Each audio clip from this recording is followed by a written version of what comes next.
संसद का शीतकालीन सत्र शुरू हो रहा है और सत्र के दौरान एक नहीं कई महत्वपूर्ण विषयों पर सरकार संसद के अंदर अपना काम करेगी और भारतीय जनता पार्टी एक उमंग और उत्साह के साथ कल आए चुनाव परिणाम महाराष्ट्र के अंदर जो ऐतिहासिक विजय माननीय प्रधानमंत्री नरेंद्र मोदी जी के नेतृत्व को जनता ने जो विश्वास दिया है, इस उत्साह के साथ संसद में हम कल सब लोग उपस्थित रहेंगे।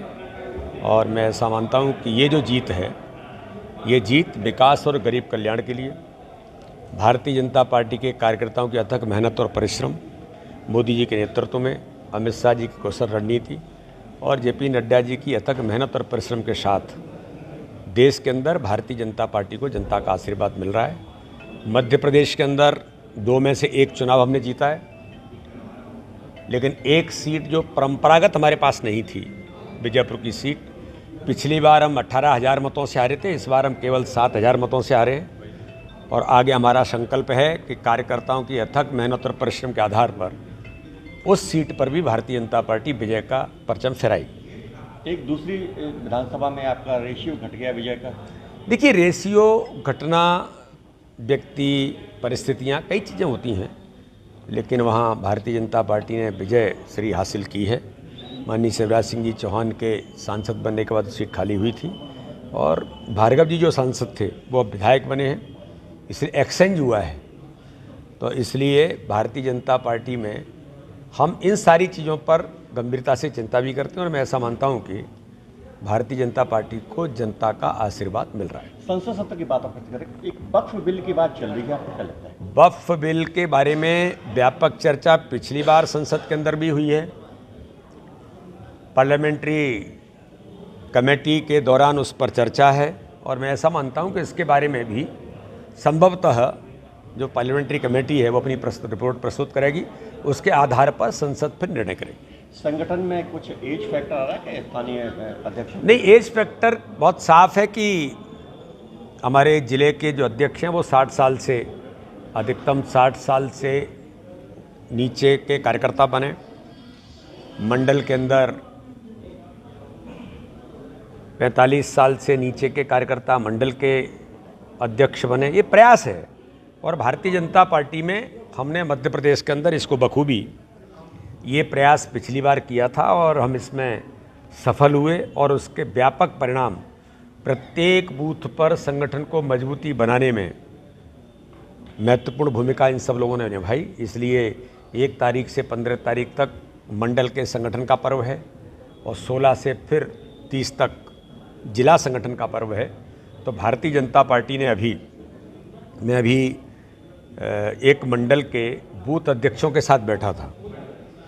आज क्रेज है भारतीय जनता पार्टी में, देश के अंदर, प्रदेश के अंदर, जबलपुर के अंदर के बूथ अध्यक्ष कौन बने, यही भारतीय जनता पार्टी की ताकत है। मैं अभी एक मंडल के सभी बूथ अध्यक्षों के साथ मिला, उनमें व्यापक उत्साह है और बूथ मजबूत है तो संगठन की सबसे बड़ी प्राथमिक इकाई होने के साथ यही हमारी ताकत है। इसलिए संगठन का पर्व आज तक 80% से ऊपर, बल्कि मुझे लगता है कि कल का आंकड़ा 79% था और आज दिन भर हुआ है, तो मुझे तो ऐसा लगता है कि 85% बूथों पर सफलतापूर्वक संगठन का पर्व सर्वसम्मति से हमारी बूथ समितियों का गठन हुआ है और 2-4 दिन के अंदर ही हम 100% बूथों पर संगठन पर्व को पूरा करेंगे। ये मध्य प्रदेश ने संगठन पर्व में भी भारतीय जनता पार्टी के मध्य प्रदेश के कार्यकर्ताओं ने इतिहास बनाया। एक आखिरी सवाल, महाराष्ट्र की विजय को क्या आप हिंदुत्व के बढ़ते प्रभाव के रूप में देख रहे हैं? देखिए, हिंदुत्व का बढ़ता प्रभाव तो भारतीय जनता पार्टी है, यानी हिंदुत्व का बढ़ता प्रभाव है, इसमें कोई कहने की जरूरत नहीं है। लेकिन ये जो जीत है महाराष्ट्र की, राजनीतिक दृष्टि से प्रधानमंत्री नरेंद्र मोदी जी के नेतृत्व को जनता का विश्वास है।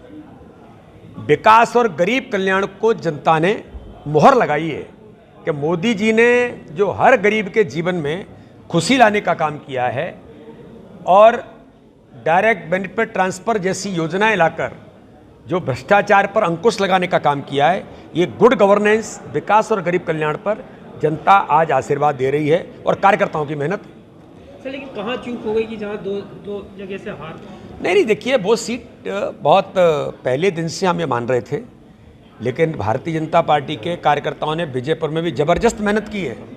मैं कार्यकर्ताओं को धन्यवाद देता हूँ कि 18,000 से, और इससे पहले और ज़्यादा हारे थे, 18,000 से कम करके 7,000 पर लेकर के आए हैं। अगली बार मैं आपको विश्वास दिलाता हूँ हम जीतेंगे। एक आखिरी संभल में जो घटनाक्रम घटा है, जो आर्कियोलॉजिकल सर्वे ऑफ इंडिया के मस्जिद है, लेकिन कब्जा दूसरे समुदाय का रहा, उस पर भी कुछ मामला चला। देखिए, कानून ऐसे विषयों पर अपना काम करता है, कानून को किसी को भी अपने हाथ में नहीं लेना चाहिए। यदि आप ये वीडियो YouTube पर देख रहे हैं तो हमारे चैनल को सब्सक्राइब करें और बेल आइकन को दबाना ना भूलें। अगर आप Facebook पर ये वीडियो देख रहे हैं तो हमारे पेज को लाइक करें। आप हमारे WhatsApp चैनल बंसल न्यूज को फॉलो कर हर दिन लाइव अपडेट्स भी पा सकते हैं।